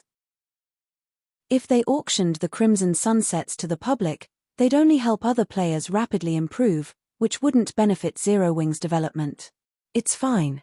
The Crimson Sunset might be valuable, but it is still a consumable. Moreover, as players reach higher levels, it'll become less valuable. Since the various superpowers experts have started to reach level 100, this is the perfect opportunity to sell the sets, Shifeng said, chuckling. Before this, he would have hesitated to make such a decision, but he didn't mind now. Now, he had an even stronger trump card to assure Zero Wings' advantage in the Cold Spring Forest. The Ancient Gods Literature Fragment. With so many Feingold guards, Zero Wing wouldn't have to worry about the various superpowers peak experts. Giving the matter some thought, Liang Jing agreed with Shifeng. Besides, Zero Wing didn't have a better option to stop Starlink from poaching its potential members. She disconnected the call and immediately saw to Shifeng's orders, publishing a public announcement regarding the Crimson Sunsets auction on the notice boards in the Star Moon Adventure Alliance's residences. When players noticed the announcement, it caused a sensation throughout the Adventurer Alliance. Crap. Zero Wing is too amazing. A Tier 2 mana set equipment. If I had a Crimson Sunset, I could challenge my Tier 3 promotion quest right away. The Star Moon Adventurer Alliance's members were astonished when they saw the Crimson Sunset's attributes. None of them had ever thought that Zero Wing would have such powerful equipment. The experts and adventurer teams that had considered joining Starlink's Adventurer Alliances changed their minds instantly. Some that had even joined Starlink's Adventurer Alliances already made their way to the Star Moon Adventurer Alliance after learning about the Crimson Sunsets. Of course, the various large guilds were just as stunned. Is Zero Wing insane? It's actually selling mana set equipment. Zero Wing is probably panicking. Starlink's new city has dealt quite a blow, after all. These large guilds all thought Zero Wing was foolish to sell the Crimson Sunsets. The guild was practically throwing away a huge advantage. Selling the Crimson Sunset might alleviate Zero Wing's current problems, but it wouldn't benefit the guild in the long run. Moreover, once the Crimson Sunsets were no longer useful, the various adventurer teams and independent experts would return to Starlink's side. While everyone discussed the mana set equipment, Shifeng visited his special forging room to produce more of them while he waited for the Soul Strengthening's cooldown to end. Before long, all 12 secret silver guards with 76 growth potential arrived in White River City's Candlelight Trading Firm. Including the 16 secret silver guards he already had, Zero Wing would have 28 more Feingold guards in its ranks once he finished strengthening them all. Even 28 secret silver guards would be more than enough combat power for a guild to rule a level 100 neutral map with an iron fist, not to mention 28 Feingold guards. After nearly 2 days, Shifeng had finally strengthened all of the 28 secret silver guards. The smallest improvement had still been a 5-point growth potential increase, while the largest had been a 7-point increase, rising from 79 to 86 growth potential. Even among fine gold guards, 86 growth potential was incredibly rare. Read latest chapters at Wuxia World. EU 28 fine gold personal guards. If the various superpowers of my past knew about this, they'd go mad. Shifeng sighed ruefully as he gazed at the 2 rows of personal guards before him. If he had had so many fine gold guards under his command during his previous life, he wouldn't have even been afraid of standing up to superpowers, let alone first-rate guilds. Fine gold guards were exceptionally rare in God's domain, and every one of them had the potential to reach Tier 5. If they were provided enough resources, fine gold guards could have up to a 40% chance of completing their promotion to Tier 5. Even among the various superpowers, Tier 5 combatants were apex beings. Every one of them was a priceless treasure. Of course, Tier 5 NPCs were even stronger than Tier 5 players. To suppress a single Tier 5 NPC, one would need several players of the same tier. And now, he had 28 fine gold guards standing before him, waiting for his command. Chapter 2390, Powerful Guard Team. Chapter 2390, Powerful Guard Team 10 Saints Empire, Demon Wolf Mountain Range. After nearly 2 days of fervent work, Shifeng had produced 50 crimson sunsets. When he handed them to Liang Jing, he instructed her to keep 20 sets to gradually auction off in the Star Moon Adventurer Alliance, while the rest would be given to Zero Wings core members. These core members would lead their own grinding teams in the Cold Spring Forest, helping to alleviate the lack of manpower in that area. Shifeng had taken a break from crafting the advanced mana set equipment after giving his new stock to Liang Jing, and he had made his way back to the Demon Wolf Mountain Range with his 28 newly upgraded fine gold guards. Although the Crimson Sunset would help resolve Zero Wings' need for manpower in the Cold Spring Forest, it was a temporary solution. Moreover, Shifeng was the only person capable of producing the Crimson Sunsets, and he couldn't forge enough of them for Zero Wings members to secure a firm foothold in the Cold Spring Forest. He needed to take care of the root of this problem. The simplest method to do so was to secure a portal to the Western Continent and acquire a large amount of the Western Continent's resources. Crafting level 100+ weapons and equipment in God's domain was an arduous task, especially for secret silver rank and above. The required materials were very rare, and obtaining them in bulk was a major challenge.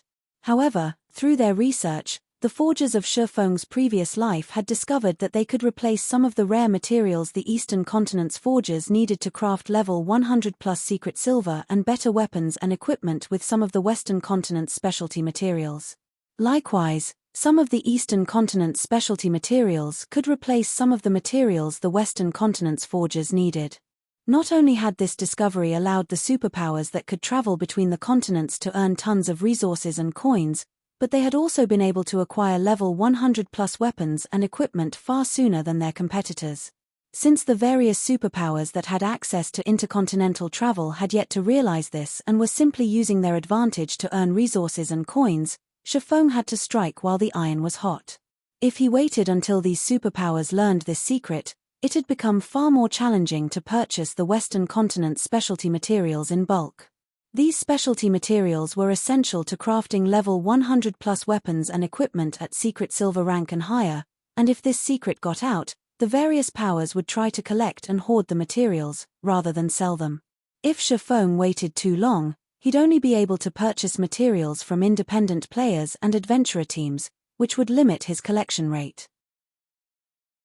After piloting the Crimson Dragon flying ship through the Demon Wolf Mountain Range's outer region for about 15 minutes, Shifeng finally located Kola and his team, who were engaged in a battle against several hundred battlewolves. After the past 2 days of grinding in the mountain range, Kola and the others had risen to level 101.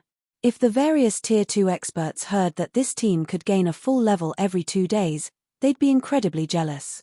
However, Kola and his team weren't having an easy time against these battlewolves, especially as they fought the alphas, the two-headed battlewolves.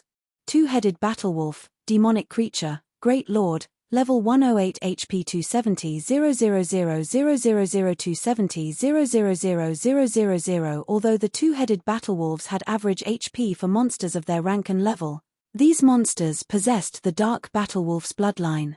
Their defense and agility were just as high as actual bloodline creatures, and their combat standards were on par with the Trial Tower's 5th floor.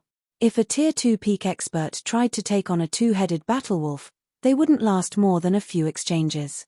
Furthermore, the Demon Wolf mountain range's wolves tended to move in packs of 300 to 400, and around 24 two-headed battlewolves led each pack. Although the rest of the battlewolves were only Lord-ranked monsters, they could even pose a threat to Tier 3 players when a dozen of them worked together. Although Kola and his companions had reached Tier 3, they still had to be careful, or members of the team would fall.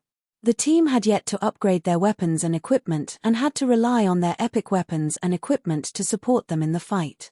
If Kola and his team had Tier 3 standard equipment, they'd have no issues taking a pack of battlewolves out. Check it out. The guild leader is back. Blackie was excited when he noticed the approaching Crimson Dragon flying ship. With only 24 players, their team had faced plenty of trouble while fighting these battlewolves over the past 2 days. Not even the magical class players' powerful AoE attacks could alleviate the pressure. These battlewolves were too smart. Once they sensed a player casting an AoE spell, they split up, preventing the spell from hitting too many of them. But if Shifeng joined the battle, the battlewolves would be much easier to defeat. As the team members looked up at the flying ship, they saw over 24 figures jump from the ship's deck. Every one of those figures' frightening auras made Kola and his companions' hearts skip a beat. NPCs. How are these NPCs so strong? The team was shocked and confused as they stared at the Tier 3 NPCs that had disembarked. The idea of challenging ordinary Tier 3 NPCs no longer fazed them now that they were Tier 3, as well. They had superior combat standards, after all. However, even Yang Tianqing shuddered when he saw the 28 Tier 3 NPCs that had jumped from the Crimson Dragon flying ship. His instincts even warned him to flee. Before Kola and his companions could react, the personal guards charged at the surrounding battlewolves. Taking the lead, the dozen or so melee NPCs dispersed the crowding wolves with their charge instantly. They even sent the Great Lord-ranked two-headed battlewolves flying. The magical class NPCs then followed with a round of spells, each dealing over -1 million damage. The Lord-ranked battlewolves lost 1/3 of their HPs in that single bombardment, while the Great Lords had lost 1/10 of their HPs. The ferocity of the Feingold Guard's attacks easily outshone Yi Luofei's, a Tier 3 magical class player. After about 3 minutes, the 300+ Lord-ranked battlewolves and 20+ Great Lord-ranked two-headed battlewolves had been slain, leaving only a bunch of items behind. Kola and the others were dumbfounded. Normally, they needed over an hour to defeat a battlewolf pack, yet these 28 NPCs had done so in 3 minutes. The difference between their combat power was massive. From his position on the Crimson Dragon flying ship, Shifeng leveled from 104 to 105 after the battle ended, crossing the first minor threshold after level 100. Where did you find so many powerful NPCs, guild leader? Kola asked once Shifeng had descended from the flying ship. Yang Tianqing and the others were just as curious, waiting for Shifeng's reply. An ordinary Tier 3 NPC could serve as a small city's magistrate in God's domain, yet Shifeng had managed to employ so many of them, and every one of them was extraordinarily strong. Read latest chapters at Wuxia World. EU. From what Kola and the others could tell, 5 or 6 of these NPCs would be more than enough to annihilate their team of 24. If they had these 28 NPCs' help, they could explore the Demon Wolf mountain range without issue. How could I possibly afford the help of Tier 3 NPCs? These are our guild's personal guards, Shifeng said, chuckling. Personal guards? The explanation stunned Yang Tianqing. How is that possible? Not even Tier 3 personal guards can be this powerful. Yang Tianqing had encountered the guild's Tier 3 personal guards before, and he had been confident of putting up a fight against the guild's Tier 3 secret silver guards. If he faced any of the personal guards standing behind Shifeng, however, he'd be able to do nothing but flee. Of course, these aren't ordinary Tier 3 personal guards. They are all Feingold guards, Shifeng continued with a grin. Chapter 2391, Pioneering Benefit. Chapter 2391, Pioneering Benefit Feingold Guard. These are all Feingold guards. Kola and the others gasped and stared with wide eyes at the 28 personal guards behind Shifeng. They all knew how rare Feingold guards were. Not even some first-rate guilds had a single Feingold guard at this stage of the game, and at most, the various superpowers had one or two. The various superpowers treated their Feingold guards like family heirlooms, and when these personal guards reached Tier 3, they'd be treated as a part of the guild's foundation. Feingold guards were incredibly powerful. Even at Tier 2, they could suppress Tier 2 Apex experts of the same level, and they'd only grow stronger at Tier 3. And yet, Shifeng informed them that the 28 personal guards behind him were all Feingold rank. "You're too vicious, guild leader.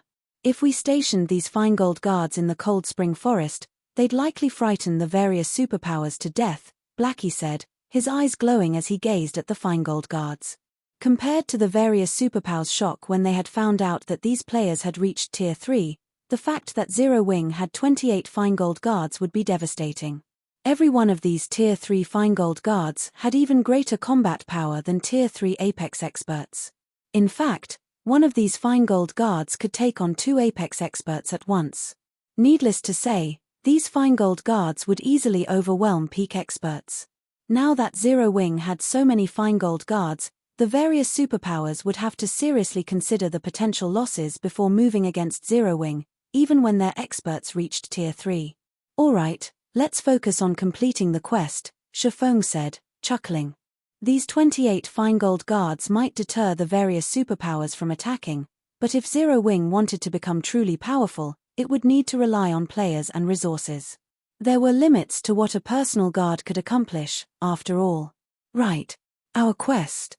With these 28 Feingold guards, we can now raid the wolf dens we avoided earlier," Kola exclaimed. Their team had only dared to attack the battle wolves in the outer region, one pack at a time, but now that they had 28 Feingold guards to help, they could raid the battle wolves' dens. Not only could they collect the mana strands more quickly, but their leveling speed would also skyrocket. "No, we're not going to the dens.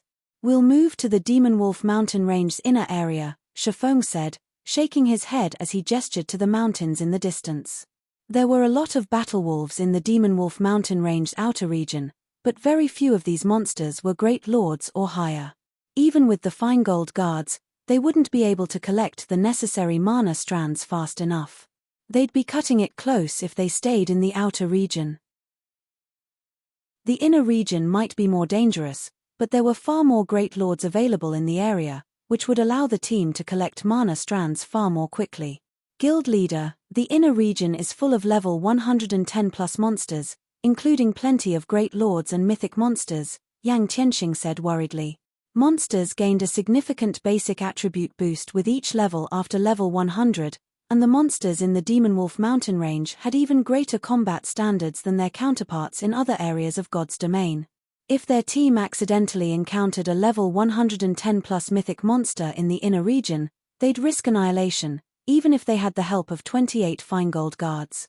They had only recently reached level 101, and the personal guards, on average, were only level 103, with a few at level 104.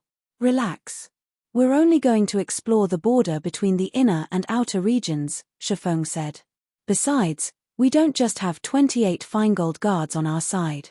To prove his point, Shifeng pulled 2 summon guard scrolls from his bag and summoned Kite and Anna. After questing on their own for a while, Kite and Anna had reached level 108 and 109, respectively. They were only slightly lower leveled than the monsters in the Demon Wolf Mountain Range's inner region. The team relaxed when they saw Kite and Anna's levels. Although neither of the NPCs had crossed the level 110 threshold, they all knew how powerful these two were. Both had Dark Gold rank growth potential and were far more powerful than the Feingold guards. With the 30 personal guards, the team was fully capable of raiding level 110 plus Grand Lords. Following which, the team climbed aboard the Crimson Dragon flying ship and made their way toward the Demon Wolf Mountain Range's inner region.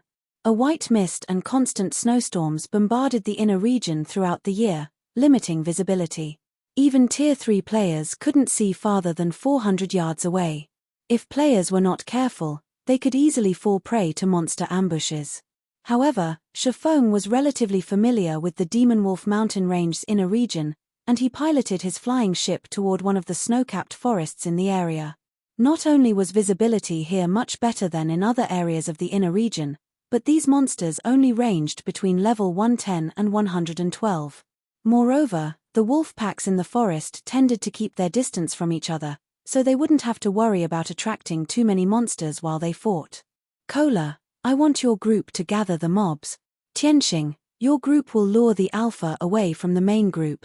Everyone else, prioritize the mobs, then target the alpha once they're dead, Shifeng said as he watched a nearby pack.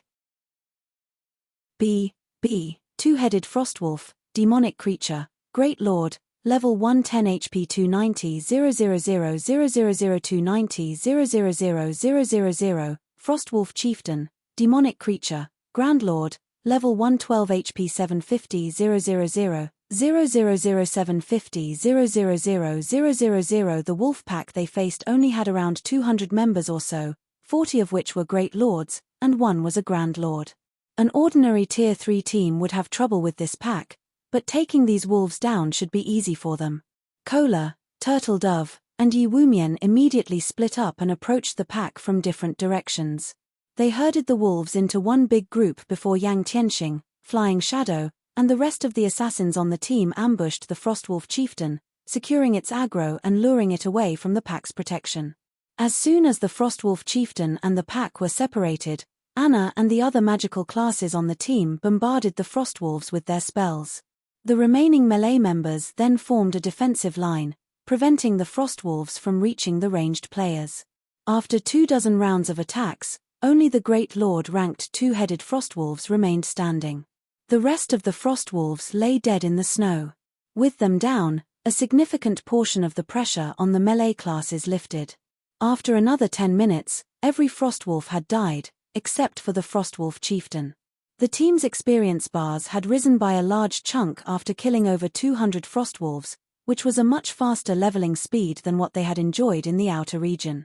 They had also acquired 14 mana strands from the Frostwolves. Once Kola claimed the Frostwolf Chieftain's aggro from Yang Tianxing, the team finished the Grand Lord off in less than 5 minutes. Not only did the Frostwolf Chieftain contribute another mana strand, but it also dropped more than 20 items as it died, one of which was a piece of level 105 fine gold equipment. Naturally, the team was excited about their results. After 2 days of endless grinding in the Demon Wolf mountain range's outer region, the best loot that had dropped was a few pieces of level 100 secret silver equipment, yet after killing one Frostwolf Chieftain, they had obtained a piece of level 105 fine gold equipment, 2 ranks better than their best prior loot. Read latest chapters at Wuxia World. We've gotten lucky. This Frostwolf Chieftain dropped a piece of the Snowfrost set, a fine gold set equipment for magical class players, Shifeng said, smiling at the level 105 fine gold ranked cloth armor he had picked up. The complete set can be used until level 110. Fine gold set equipment was extremely rare after level 100. The standard equipment for Tier 3 players was limited to fine gold equipment after level 100. Very few experts would be fortunate enough to equip a full fine gold set equipment. Aside from the Snowfrost set piece, the Frostwolf Chieftain had dropped 2 pieces of level 105 secret silver equipment. This was definitely a benefit of pioneering the area. Normally, a Grand Lord like the Frostwolf Chieftain wouldn't drop such abundant loot. Guild Leader, since the Frostwolf Chieftain drops pieces of the Snowfrost set, it should drop pieces of other level 105 fine gold set equipment. Based on the results of our earlier scouting efforts, there are several Frostwolf Chieftains nearby. We should kill them all, Yang Tianxing suggested. Everyone, get ready. Kola, lure another Frostwolf Chieftain our way, Shifeng said, nodding. Chapter 2392, Level Skyrockets. Chapter 2392, Level Skyrockets. With Shifeng's command, Kola eagerly left to lure another Frostwolf Chieftain. Meanwhile, the rest of the team got into their battle formations with just as much enthusiasm. Although they had reached Tier 3, most of them wore the same equipment they had when they had reached level 100. They didn't even have many pieces of level 100 fine gold equipment on them, much less level 100 dark gold equipment. They had obtained the majority of their level 100 fine gold equipment during their promotion quests. Their epic weapons and equipment might still have been useful at level 100, but the items hadn't grown any stronger after that point. As they continued to level up, these epic weapons and equipment pieces would become increasingly ineffective. If they could get their hands on level 105 fine gold set equipment now, not only would it significantly increase their basic attributes, but they'd also become strong enough to raid level 100 super large-scale team dungeons. Level 100 super large-scale team dungeons were a major turning point for God's Domain's dungeons because they dropped level 100 plus dark gold and epic ranked weapons and equipment. Most importantly, they dropped Tier 3 skill and spell books. They hadn't really understood the importance of skills and spells when they had been Tier 2 players, treating them as supplementary tools for combat. They had mainly relied on their basic attributes, combat techniques, and combat standards in battle. However, they had realized that that ideology was no longer useful after reaching Tier 3. Tier 3 skills and spells were no less important than powerful combat techniques. With a player's mana body, Tier 3 skills and spells would display far more power than Tier 2 skills and spells ever could. This was why, despite their inferior combat standards, Tier 3 NPCs could so easily suppress Tier 3 players of the same level. It wasn't a matter of different basic attributes, but the difference in how many Tier 3 spells and skills one had. If they could learn a large number of Tier 3 skills and spells as well, their combat power would reach new highs. Even if they encountered Tier 3 experts with greater combat standards, they'd be able to defeat their opponents.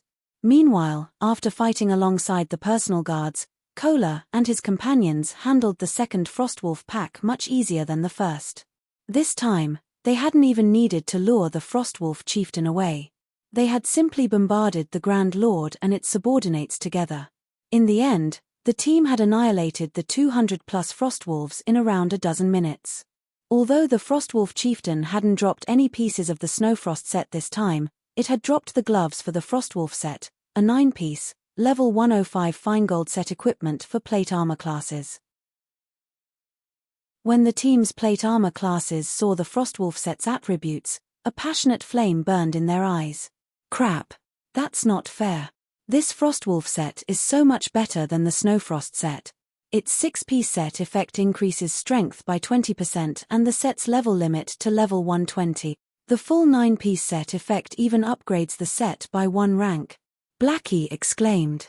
Nothing was more troublesome than obtaining level 100-plus weapons and equipment for Tier 3 experts like them. Based on the fact that the Frostwolf set could be used until level 120, the complete set ranked at the top even among level 100-plus dark gold set equipment. With the full Frostwolf set, a Tier 3 player would have the basic attributes to even rival ordinary Tier 3 NPCs. The Frostwolf set. Shifeng was just as shocked when he saw the plate armor gloves that radiated a faint, white glow. The Demon Wolf Mountain Range's Frostwolf set had been quite famous in his previous life. It had been considered one of the top 10 level 120 dark gold set equipment in God's Domain. Even the various superpowers old monsters had coveted the set. However, the Frostwolf set was normally so rare that one could only obtain the pieces by killing the monsters in the Demon Wolf Mountain Range's core, and yet, it had dropped for his team in the inner region. This was unbelievable. Shifeng's heart started to pound. He immediately instructed the team to hunt for more Frostwolf chieftains. If they could collect a few Frostwolf sets, they'd have no problems raiding level 100 super large-scale team dungeons. The team continued to grind for 7 consecutive days, during which they had practically killed every Frostwolf chieftain in the Demon Wolf Mountain Range's inner region at least once. As a result, Shifeng had risen from level 105 to 107, while his companions had leveled from 101 to 104. If the various superpowers experts discovered their leveling speed, they'd die from envy. Although the Frostwolves provided a lot of EXP, unfortunately, the Frostwolf set's drop rate was quite low. Even after using Divine Providence before the killing blow, the team had only completed 3 Frostwolf sets. The team had also managed to collect 5 of the Cloth Armor Snowfrost sets and 5 of the Leather Armor Shadowfrost sets. Aside from the set equipment, the team had obtained over 1,000 pieces of level 100 and level 105 secret silver equipment, a bountiful harvest. They could now afford to gear a 100-man team fully. As for their quests required mana, they had collected 956 strands in total. They were only a few dozen strands away from their target, and they should have no issues completing their quest in time. Meanwhile, the leasing auction for Stone Forest City's private houses had netted massive profits for Zero Wing. On average, each private house had been rented for 150,000 credits per week. After holding several leasing auctions, Zero Wing had earned over 1 billion credits in profit. Not only had this alleviated Zero Wing's desperate need for funds, but it had also allowed the Heaven's Rumble Training Center to set up quite a few virtual combat platforms in Fonglin City, which, in turn, enabled the guild to recruit more capable internal members. Guild leader, when will you be done with your quest? Recently, Starlink has been expanding rapidly. It also has support from Demon Palace, now. Not only has it recruited plenty of experts, but we're seeing more players ambush our members in the fields. Many of the Dark Knight Empire's powers have also chosen to side with Starlink. Our members are even too afraid to set foot in a neutral map, and to make matters worse, the situation has started to affect our development in Star Moon Kingdom, Liang Jing reported, clearly frustrated. Although they had lured many experts into joining the Star Moon Adventurer Alliance with the Crimson Sunsets, Starlink had countered this by offering even greater benefits. Now, members of Starlink's Adventurer Alliances could purchase the Demonic Hellworld Special Legacy for far cheaper. The new benefit had attracted many experts. As a result, Starlink had effectively restricted Zero Wing's resource income, which limited the guild members' leveling efficiency since they needed those materials to brew potions and craft special tools that were essential for grinding in high-level neutral maps. Although Zero Wing could purchase these materials through the Secret Chamber of Commerce, it needed coins to do so, which was by no means a worthwhile trade. Read latest chapters at Wuxia World. EU. I understand. I'm almost done here. If we need coins, start leasing Stone Forest City's private houses for coins, rather than credits. That should give us enough to hold out for some time, Shifeng decided after giving the matter some thought. I'll return as soon as I've finished my quest. Liang Jing had no choice but to nod and follow Shifeng's instructions. While Shifeng had conversed with Liang Jing, an abandoned, ancient magic array lit with a colorful brilliance in a forbidden land on the eastern continent. As the rainbow of lights faded, several figures emerged from the magic array. Despite the very thin mana in the forbidden land, a dense layer of mana enveloped these several individuals. In fact, due to their arrival, the surrounding mana density had substantially increased. So, this is the Eastern Continent. You're tuning in to the Celestial War YouTube channel. Don't forget to subscribe and join us on this journey to catch the most captivating stories,